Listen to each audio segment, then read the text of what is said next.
kita pelajari pengertian syirik. Syirik itu ulama membaginya kepada dua bagian.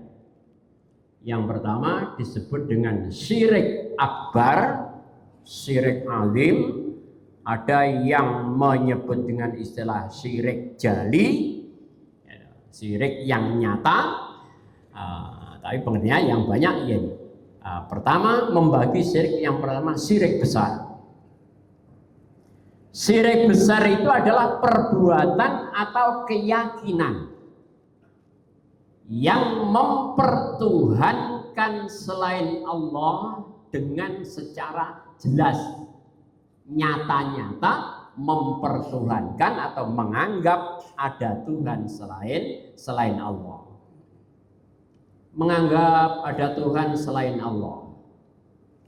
Ya, seperti halnya ada orang mempertuhankan selain Allah. Kan sama-sama kita tahu, ada mempertuhankan Nabi Isa. Yesus itu kan dilabeli sebagai Tuhan. Itu juga yang termasuk syirik itu yang demikian itu. Makanya kemudian Allah menegaskan kepada qul huwallahu ahad. Allah itu ahad. Dan kita sudah dilatih oleh ulama-ulama kita dan kepada peletak dasar negara kita, founding father kita. Makanya betapa Pancasila itu kan ya luar biasa. Sila yang pertama adalah ketuhanan yang Maha Esa, Esa Tunggal.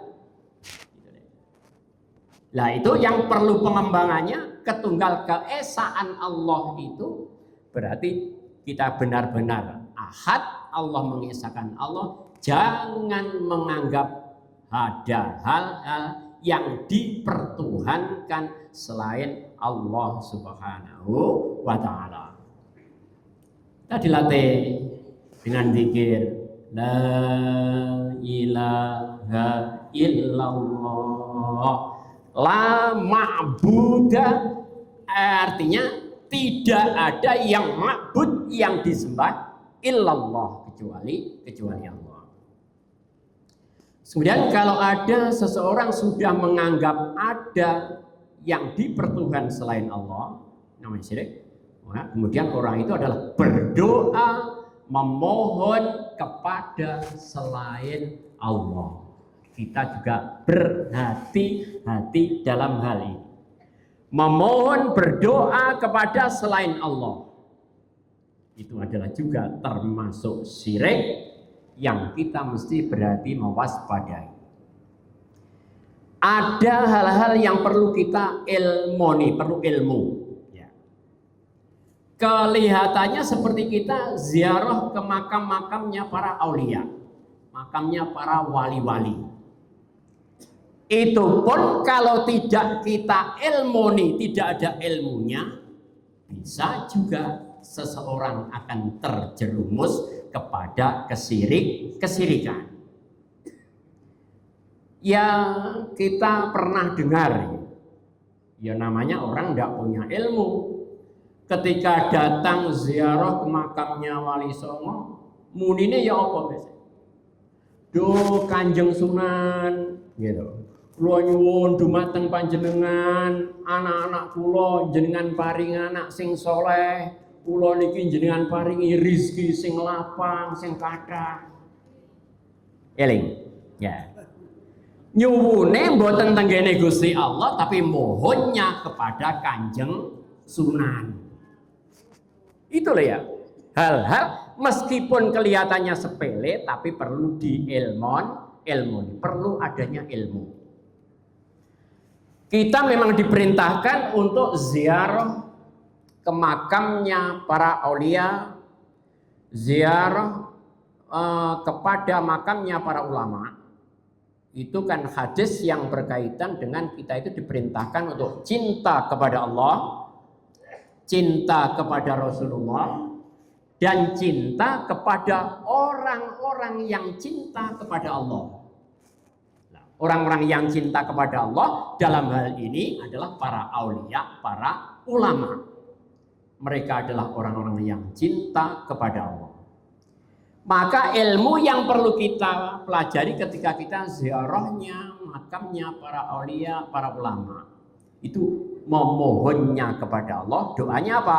Allahumma barik lana, berkailah ziarah kami ini ya Allah. Mohonnya kepada Allah supaya kita diberkahi, memberkahi keluarga kami, memberkahi anak cucu kami, memberkahi kampung kami, jamaah kami, dan lain sebagainya. Arti memberkahi itu apa? Mempunyai dampak positif. Artinya az-ziyadah fil khair, menambah-nambah kebaikannya. Sebab betapa kebanyakan nafsu yang ada pada diri kita itu kebanyakan mengajak kepada keburukan.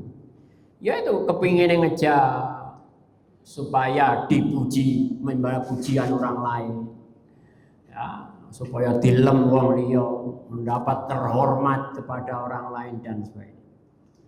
Syirkul azhar. Yaqulullahu azza wa jalla, Allah akan berfirman kepada orang-orang yang riya itu, yauma yujazal ibad bi a'malihim, ketika nanti di hari pembalasan. Apa kata Allah? Idhabu ilal ladzina kuntum turauna fid dunya. Nanti orang-orang yang suka riak pamer niku, idhabu, pergilah kalian semua kepada orang-orang yang kamu pameri ketika di dunia. Turauna fid dunya. Pergi ke sana. Jangan mengharap rahmatku Allah. Fanduru, itu kata Allah, maka lihatlah, hal tajiduna indahum khairan, apakah kalian akan mendapatkan balasan kebaikan dari mereka.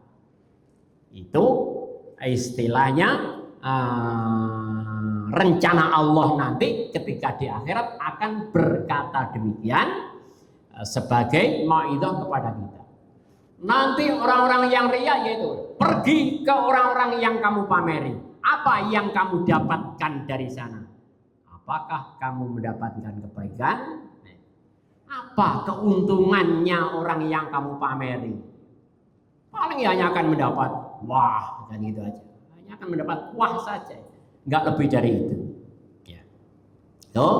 Ya, ini dalam Sunan yang kita baca dari tafsir Ibnu Katsir.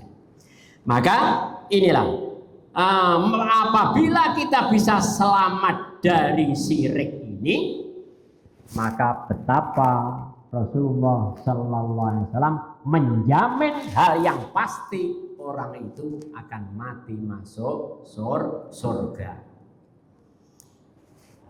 Tapi apabila orang itu mati di dalam dirinya terdapat syirik yang besar, tentunya dia akan masuk neraka. Maka kita waspadalah, berhati-hati. Kemudian wa an Anasin radhiyallahu anhu, diriwayatkan dari Sayyidina Anas radhiyallahu anhu, semoga Allah meridhai. Anan Nabiya sallallahu alaihi wasallam berkata kepada Sayyidina Mu'adz yang berada di belakangnya. Di belakang, di boncengan onta pada waktu itu. Memang Mu'adz itu kekasihnya Rasulullah, banyak menyertai Rasulullah sallallahu alaihi wasallam. Kanjeng Nabi seraya berkata, ya Mu'adz, qala labbaik ya Rasulullah, nggih Kanjeng Nabi. Wa sa'daik, nggih Kanjeng Nabi. Sampai 3 kali. Ya Mu'adz, wahai Mu'adz, labbaik ya Rasulullah, nggih Kanjeng Nabi, wa sa'daik. Sampai 3 kali, salasan. Dawuh Kanjeng Nabi apa? Ini ya. Ma min 'abdin yashhadu an la ilaha illallah wa anna Muhammadan abduhu wa rasuluh sidqan min qalbihi illa harramahullahu 'alan nar. Barang siapa tidaklah seorang hamba yang dia bersyahadat, bersaksi bahwa Allah ilaha illallah, tiada Tuhan yang hak kecuali Allah, dan bersaksi bahwa Muhammad bin Abdullah adalah hamba Allah dan Rasulnya. Kesaksian itu sidqan min qalbihi, keluar dari lubuk hatinya. Jadi mengucapkan asyhadu an la ilaha illallah wa asyhadu anna Muhammadar Rasulullah, betul-betul keluar dari lubuk hatinya. Orang yang mampu demikian, Nabi illa harramahullahu 'alan niran, kecuali Allah akan mengharamkan orang tersebut masuk neraka. Ini kabar gembira buat kita yang sudah bersaksi bahwa tiada Tuhan yang hak kecuali Allah dan Rasulullah Nabi Muhammad adalah utusan Allah. Kemudian Sayyidina Mu'adz yang didhawuhi oleh Rasulullah ini, kemudian kanjeng Nabi dawuh, afala ukhbiru bihan nas fayastabsiru. Kanjeng Nabi, afala ukhbiru, nopo kula niki mboten memberi kabar kepada orang lain. Tidakkah saya ini memberi kabar kepada orang lain biar orang-orang itu gembira, senang. Jadi dengan orang bersaksi, bersyahadat asyhadu alla ilaha illallah wa asyhadu anna Muhammadar Rasulullah, orang ini kalau sudah bersaksi demikian, Allah mengharamkan neraka bagi orang tersebut. Dia anak kan berbunga-bunga, hatinya ingin memberi kabar kepada orang lain. Akhirnya qala idza yattaqilu, apabila idzan kamu memberitahu kepada sahabat, maka akhirnya dia akan melakukan sesuatu kemalasan. Jadi khawatir kalau sesuatu itu disampaikan kepada sahabat, akhirnya timbul suatu kemalasan. Makanya nanti mandung suatu ilmu, kapan kita yang pas untuk memberikan ilmu kepada orang lain. Karena sahabat Mu'adz itu khawatir itu menimbulkan dosa, kalau sampai meninggal dia tidak disampaikan kepada orang lain, maka jelang meninggalnya akhirnya sahabat Mu'adz bin Jabal menyampaikan kepada para sahabat. Jadi memberi kabar gembira, ini kira yang termasuk roja kita, harapan kita kepada Allah.